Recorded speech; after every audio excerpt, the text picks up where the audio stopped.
తెలుగు వారి number 1 choice Telugu matrimony.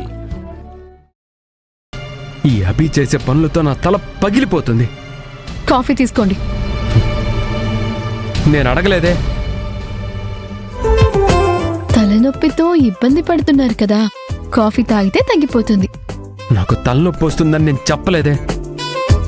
చెప్పకపోయినా తెలుసుకునేదే భార్య. అబ్బో,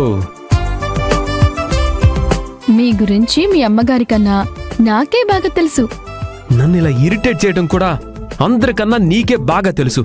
ఒక్కోసారి ప్రేమ కూడా ఇబ్బందిగానే అనిపిస్తుంది లేండి. ఇది ప్రేమ కాదు, పైత్యం. ఇంకా చెప్పాలంటే పగ. పగ ఉన్న చోట ప్రేమ ఉండదండి. నీ ప్రేమ నీకు నచ్చితే సరిపోదు, అది అవతల వాళ్ళకు కూడా నచ్చాలి. కొన్ని రోజులకి అదే అలవాటైపోతుంది లేండి. ఏంటి కొన్ని రోజులా? ఎన్ని రోజులు? 7 రోజులే కదా. ఆ 7 రోజుల్లో ఎన్ని మార్పులైనా జరగచ్చు. కానీ నువ్వనుకున్న మార్పు మాత్రం రాదు. అన్నీ మనం అనుకున్నట్టే జరగవు. నేను కూడా అదే చెప్తున్నాను, నువ్వనుకున్నట్టు జరగదు అని. కాలం న్యాయానికి విలువనిస్తుంది. ఖచ్చితంగా నేను అనుకున్నది జరిగేలా చేస్తుంది. అలా అయితే నీ విషయంలో ఆ కాలాన్ని కూడా నేను ఎదిరించడానికి సిద్ధంగా ఉన్నాను. కానీ అదే కాలం ఆడే ఆటకి మీరు లొంగక తప్పదు. మీలో మార్పు రాక తప్పదు. ఈ రాహుల్ని తక్కువ అంచనా వేస్తున్నావు అభి. ఈ 7 రోజులు అయిపోయాక నీ దారి నీది, నా దారి నాది. ఏమో, ఇద్దరి దారి ఒకటే అవ్వచ్చేమో. అది ఎట్టి పరిస్థితుల్లోనూ జరగదు. చూస్తూ ఉండు.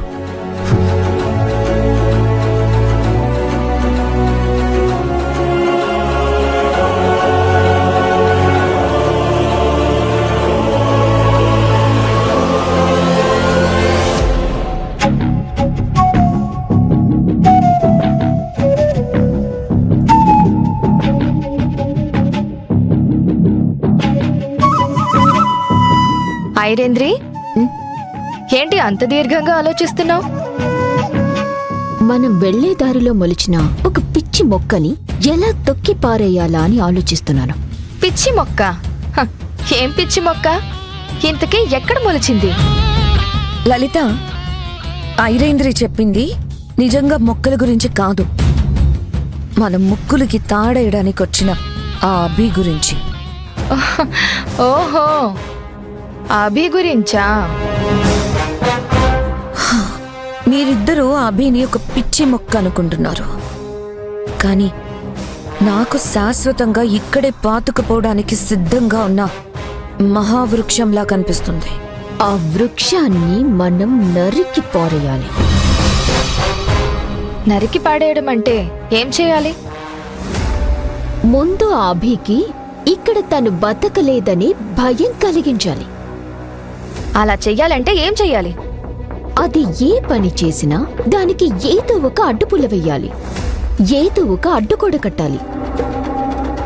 రేపు వ్రతం చేయబోతుంది కదా, ఆ వ్రతాన్ని చెడగొట్టాలి. హే, ఆ వ్రతం చెడగొట్టడానికి నా దగ్గర ఒక ఐడియా ఉంది. ఏంటది? వ్రతం కోసం పంతులు గారు ఒక ముడుపు కట్టించారు కదా,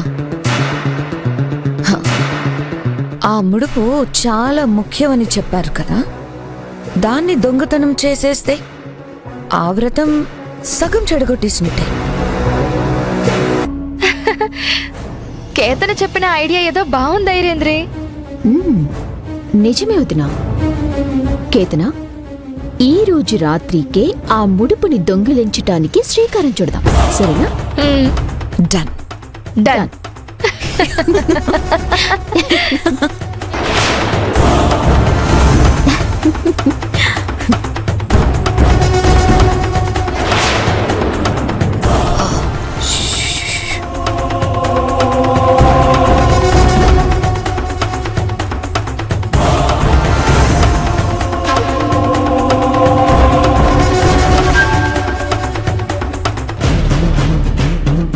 ఏమైంది ముగ్గురికి?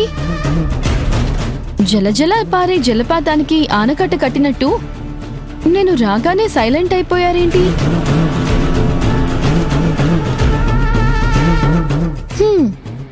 నేనంటే మరీ అంత భయపడాల్సిన అవసరమే లేదు. నిన్ను చూసి మేం భయపడ్డమా? కాలి కింద నలిగిపోయే గడ్డిపోచని చూసి కూడా ఎవరైనా భయపడతారా? గడ్డి పోచే కదా అన్న పొగరుతో గబుక్కున కాలేస్తే అది తుప్పు పట్టిన మేకుల్లా కాలిలో గుచ్చుకొని కాలు కూడా తీసేసే ప్రమాదం రావచ్చు. కొంచెం జాగ్రత్త.